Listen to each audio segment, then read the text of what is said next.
as sequências de derrotas provocaram irritação entre os seus aliados, principalmente em Arthur Lira, padrinho político da eleição do presidente da Câmara, né?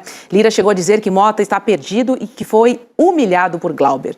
Só que em mensagens enviadas a um grupo do PP, Lira expôs o mal-estar. E aí o ex-presidente da Câmara disse, abre aspas, tem que reorganizar a casa, está uma esculhambação.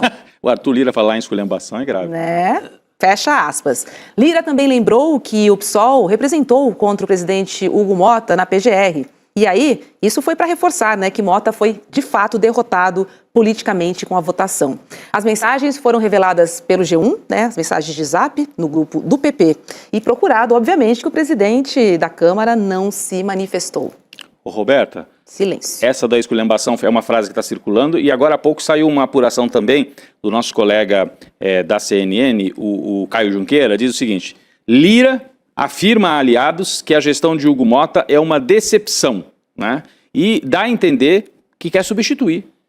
E disse assim, o Lira diz que o Hugo Mota está desmoralizado. É o que você trouxe aqui, mas só para reforçar, então tem várias apurações nessa linha. Desmoralizado, uma decepção. Ele é o padrinho, o Lira é o padrinho do Hugo Mota. Então mostra que o Hugo Mota sofreu uma derrota grave nessa noite, Chico. Mas tem esse bastidor aí que está rolando em Brasília da possibilidade do Lira voltar ali no mandato tampão. Forçando o Mota a renunciar, né? Forçando a renúncia da presidência da Câmara. E o Lira voltaria ali como salvador da pátria. Quer dizer, lá dele, como diz na Bahia. Lá dele, salvador da pátria lá deles. Mas sairia o Hugo Mota como a renúncia e o Lira viria para colocar ordem na casa. A ordem deles também, né? E o Lira está precisando, tem péssimas condições na corrida em Alagoas, mesmo com toneladas de emendas, está perigando não ser eleito ao Senado. Então o Lira precisava dessa vitrine e, olha, eu acho que a batata do Hugo Mota começa a assar também no lado da direita. Lado da direita. E o Arthur Lira é um inimigo do Glauber Braga. Ele queria a cassação. Então, no pacote que o Hugo Mota tinha preparado, era reduzir pena para o Jair Bolsonaro, até em acordo com o Supremo, que a gente mostrou isso ontem aqui, mas tinha um pedaço que era caça o Glauber Braga e aí também caça aqueles da direita, que já tem que caçar mesmo, porque estão condenados no Supremo. Mas caça o Glauber Braga para agradar o chefe dele, o Arthur Lira, o chefe do Mota. E ele não conseguiu entregar. É muito grave dentro do grupo deles que ele não tenha conseguido entregar a encomenda. O Lira disse, eu quero a cabeça do Glauber Braga, e perdeu. O que justifica todo o desespero do presidente da Câmara. Para tirar o Glauber Braga. Para tirar o Glauber Braga dali. Sim. E certamente essa questão do Glauber foi a gota d'água para o Lira. E o Hugo Mota não entrega a cabeça, não consegue resolver a operação. O Glauber Braga foi o único cara do Congresso inteiro que enfrentou o Arthur Lira. No olho, esculhambando, dizendo a real mesmo, falando do orçamento secreto, essa safadeza, falando da robótica, aquela compra bilionária que rolou no Brasil inteiro, mas puxada pelo Arthur Lira em Alagoas, que depois o Gilmar senta em cima e ficou por isso mesmo, igual o Toffoli sentou agora em cima do caso Master. Então, era uma questão de honra para o Lira ter seu inimigo caçado. O Hugo Mota não consegue entregar essa rapadura para ele. E a hora que fala tá uma esculhambação, precisamos reorganizar a casa, qual é o medo do Arthur Lira? Só para a gente retomar, né? Quer dizer, o Eduardo Cunha começa com esse processo das emendas, aprofundando que o parlamento é que vai controlar o orçamento. Aí vem o governo, e aí derruba a Dilma e tal, e impõe isso. Aí vem o governo Bolsonaro, que não gostava de trabalhar, entrega a execução do orçamento para o Arthur Lira na Câmara. Então, Eduardo Cunha implanta, Arthur Lira aprofunda. E agora a gestão desse mecanismo de falcatrua parlamentar estava na mão do Hugo Mota. E ele está expondo demais o esquema, né? Por isso que o Lira fala, a gente precisa reorganizar, senão nós vamos ser atropelados. Uma Câmara fraca pode ser atropelada pelo Supremo, que está tentando impor limites a essa esculhambação, corrupção, e em março do ano que vem tem julgamento dos primeiros deputados federais investigados por emenda parlamentar, aquele Maranhãozinho lá no Maranhão e mais 2 deputados todos do PL, do Partido Liberal. Então a direita está com medo. Nós vamos perder o nosso esquema que estava tão bem montado. O Hugo Mota não está sendo capaz de liderar esse esquema, que é uma espécie de parlamentarismo informal, onde o Congresso manda, em alguns casos, mais do que o Poder Executivo, né? E isso tem que ser mudado, porque isso é inconstitucional. Né? E o Hugo Mota está se mostrando frágil para gerir esse esquema também. Então, domingo, a gente já sabe o que vai escrever no cartaz, né? Fora Hugo Mota e não volta Lira. Não volta Lira, já dá para pegar na mesma cartolina e botar as duas coisas. Lira não. Isso, Lira não. Seria uma reviravolta e tanto o Lira reassumir a presidência, escorraçar o Mota, falar vai para casa e deixa comigo, né? O Lira, porque daí ajudaria talvez ele ter visibilidade para a eleição lá em Alagoas. Tá precisando. Isso. Não, e saindo frágil e como fracote, ele não vai conseguir nada na Paraíba também, né? Perfeito. O mandato dele, a reeleição, ele já corre risco por tudo isso que está fazendo agora, né?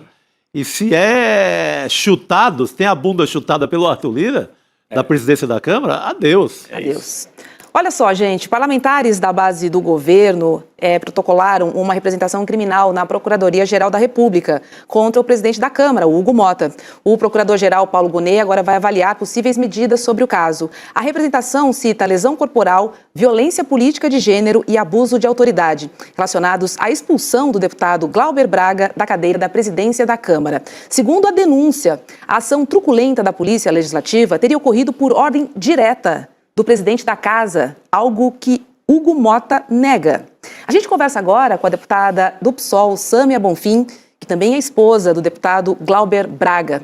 Olá, deputada, seja muito bem-vinda ao ICL Notícias, segunda edição. É um prazer. Muito obrigada pelo convite, muito boa tarde, é um prazer estar com vocês. Desculpa a minha voz rouca, mas ontem foi um dia de fortes emoções.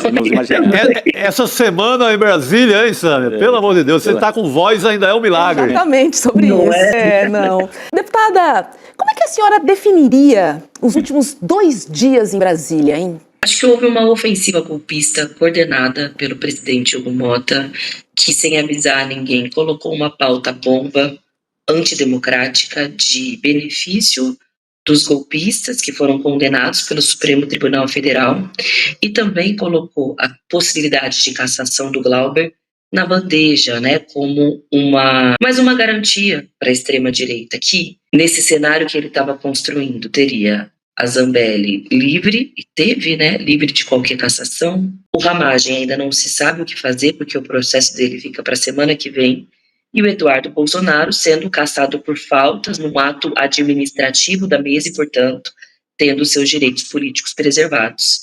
Na cabeça de um raciocínio até um pouco simples, eu acho, algo que não se espera, né? Um raciocínio simplista de um presidente da Câmara, ele achou que colocar a cassação do Glauber seria criar uma espécie de equilíbrio. Mas é óbvio que não é disso que se trata, porque, bem, não vou ficar aqui repetindo, todo mundo sabe que não tem nenhum grau de comparação nos casos, absolutamente desproporcional. Então, acho que houve uma ofensiva golpista que eles conseguiram, infelizmente, né, avançar com o projeto de dosimetria, mas, ao mesmo tempo, ontem houve um revés importante, que foi a manutenção do Glauber e dos seus direitos políticos, porque todo mundo que acompanha minimamente a Câmara sabia que o cenário era de cassação. Ontem, durante a sessão, Hugo Mota e Arthur Lira trabalharam ativamente para que ele pudesse ser cassado, mas nós conseguimos encontrar a saída dos 6 meses de suspensão. E, claro, o que ele fez com a imprensa, mas o que ele fez conosco também, né, de colocar a Polícia Legislativa para bater, para dar porrada em parlamentar, algo que nem na ditadura militar a gente viu, criou um desgaste para ele incalculável. Todos os veículos de imprensa, os parlamentares achando completamente desmentido, isso não demonstrou força. Na verdade, todo autoritarismo demonstra, na verdade, né, fraqueza, instabilidade, e eu acho que a situação dele ficou muito pior, porque a gente fez essa denúncia da Procuradoria-Geral da República, né, que você mencionou, mas a gente que fala, inclusive, em impeachment, em troca de presidente, ou seja, um presidente completamente inábil, autoritário e golpista. Deputada Sâmia, a gente acabava de comentar um pouquinho antes da sua entrada, como que todo esse cenário acabou desagradando também o padrinho político, o chefe, né, do Mota, que é o Arthur Lira. A gente pode dizer que o Arthur Lira saiu derrotado. A senhora acabou de dizer que ele trabalhou pessoalmente para que o Glauber Braga fosse cassado. O Arthur Lira sai derrotado. E o que a senhora vê de cenário? Existe alguma chance do grupo político da direita, do Centrão, trocar o Hugo Mota, porque ele mostrou que não tem condição nem de administrar o projeto deles, que é autoritário, que tem uma série de desvios, mas até para os interesses deles, é uma presidência fraca, né? Que não entrega tudo que eles precisam. Como é que a senhora avalia isso? Arthur Lira derrotado, e como é que fica daqui para frente? O Mota pode ser trocado? Bom, o Glauber é um grande desafeto do Arthur Lira e é recíproco, na verdade. Eles tiveram muitos embates e, sobretudo, depois da denúncia do orçamento secreto que ele operava. O Glauber, inclusive, foi testemunha na Polícia Federal de um dos escândalos de emendas no estado de Alagoas. Em desfavor do Arthur Lira, então a crise ali entre os dois é muito grande, e ao longo do processo também de cassação do Glauber ficou evidente que o desentendimento ali, né, com o militante do MBL foi um pretexto, na verdade, para poder justificar o que estava por trás, que era a perseguição e a tentativa de retaliação. Eu acho que o Lira e o Hugo Mota, eles entraram de alto na sessão de ontem, porque como o Glauber não é parte ali, né, do corporativismo da Câmara, como tem muita gente que não gosta da postura, do jeito, da forma de fazer política, e como essa combinação, né, o ex-presidente com o atual, em tese, significa um controle sobre o plenário, eles entraram achando que estava tudo resolvido. Mas ali a primeira votação, que foi a de retirada de pauta, já mostrou que eles não tinham 275 votos, que são os votos necessários para a cassação. E aquilo nos encorajou muito, porque a gente começou a sessão já com a tática de 6 meses, porque o objetivo maior era a manutenção dos direitos políticos, ou seja, que o Glauber possa ser candidato na próxima eleição. Com aquilo foi ganhando corpo, né, no plenário, a possibilidade de avançar nessa emenda dos 6 meses. E um trabalho intenso de diálogo com os parlamentares por fora do Arthur Lira. O Arthur Lira, ele ligava para os deputados, isso eles nos diziam, ele ligava dentro da bancada dele, do PP, ameaçava, pressionava. Teve uma hora que houve uma reunião entre o Hugo Mota e o Arthur Lira na sala do Hugo Mota para discutir a situação. Quando houve ali a votação, se era a suspensão do mandato por 6 meses. Então, muitos ali que estavam sob o comando do Lira votaram pela suspensão de 6 meses, porque caso isso fosse derrotado, iria para o relatório original. E aí eles precisariam colocar 275 votos. E eles não tinham tido 275 votos em nenhum momento da sessão. Então, chegou um momento que eu acho que o próprio Lira jogou a toalha, entre aspas, que o Kim Kataguiri orientou o voto a favor da suspensão e não da cassação, admitindo que se ele não fizesse isso, ia correr um grande risco de eles perderem absolutamente tudo. Por conta disso, eu afirmo que sim, foi uma derrota para o Lira, uma derrota para o Hugo Mota e uma vitória do PSOL, da esquerda e de todos aqueles que evidentemente viram aquilo como um ato desproporcional, injusto, autoritário e um precedente perigoso, né, para qualquer outro parlamentar. Agora, sobre a fragilidade do Hugo Mota, não tem a menor dúvida. Ele termina o ano derrotado. Ele PL, desagrada a esquerda, desagrada o governo Lula, desagrada o próprio Supremo, que ele havia prometido que ia garantir a cassação da Zambelli, não garantiu, parece que isso era parte do acordo e não teve. Então ele se mostra inábil, fraco, autoritário com a imprensa, derruba a TV Câmara, me parece que não tem nenhum comando. E eu acho que se tiver, sim, um nome forte ali, com condição de articular e se postular, né, para os próximos 2 anos, acho sim que ele vai ser derrotado e outra força vai acabar se impondo. Acho que ainda é cedo para dizer quem, de que forma que isso vai se dar, ainda tem um processo eleitoral, né, no meio do caminho, mas eu não vejo o Hugo Mota, enfim, com força para seguir como presidente, porque ele não há nenhuma demonstração disso, não tem aliado político, não tem nada. Perfeito. Deputada, e essa manutenção do mandato de uma deputada que está além mar, que está presa na Itália, condenada pelo STF, isso seria alguma medida até preventiva dos parlamentares contra um eventual escândalo das emendas logo mais, que deve sair depois do trabalho que tem sido feito pelo Flávio Dino? Como é que a senhora explica a manutenção desse mandato? Parece-me a coisa mais surreal da história do Congresso, né? É um escândalo, é um escárnio, até porque ela já não é deputada de fato, ela está presa, né? Ela não vai ser solta. Ela está inelegível por decisão tanto do Tribunal Eleitoral quanto do Supremo Tribunal Federal, e ela não pode fazer manejo de emendas parlamentares, porque uma decisão do Flávio Dino determinou na última semana que deputados do exterior não podem fazer isso. Então ela não é uma parlamentar de fato. Mas o que a Câmara fez foi dizer, não, ela é, mesmo que de forma fictícia e abstrata. Eu acho que, além do que você disse, entra no cálculo a resposta ao Supremo, né? Uma tentativa de retalhar ou de responder aos supostos excessos que a extrema-direita acusa o Supremo Tribunal Federal. Mas acho que também entra na conta, de alguma forma, a derrota, a fragilização do Hugo Motta, porque ele, pessoalmente, trabalhou para que ela pudesse perder o mandato. Na CCJ, Comissão de Constituição e Justiça, o relator, deputado Diego Garcia, ele apresentou um relatório pela manutenção, né, do mandato da Carla Zambelli. E ele foi derrotado, e foi uma operação articulada, aí sim, pelo Hugo Motta, porque, pelas informações que a gente teve ali junto aos líderes, havia um compromisso dele com o Supremo de que ela perderia o mandato. No entanto, no plenário houve uma reversão, não houve uma sustentação desse compromisso que ele fez. Então, eu acho que é uma somatória, né, de fatores, uma tentativa de resposta ao Supremo, um descontrole ou falta de comando do Hugo Motta, um senso de corporativismo, afinal de contas, é como você bem disse, o dia seguinte, para quem deve, teme, Sim. E é uma vergonha completa. É a mesma Câmara que aprovou a PEC da blindagem, né? Então também não há uma grande surpresa do modus operandi, né? Do Congresso inimigo do povo. Afinal de contas, essa é a hashtag, não é à toa, né? Falando em surpresas, na semana que vem tem aí a votação da cassação de Alexandre Ramagem. A senhora acredita em alguma surpresa? Nós vamos, evidentemente, votar pela sua cassação.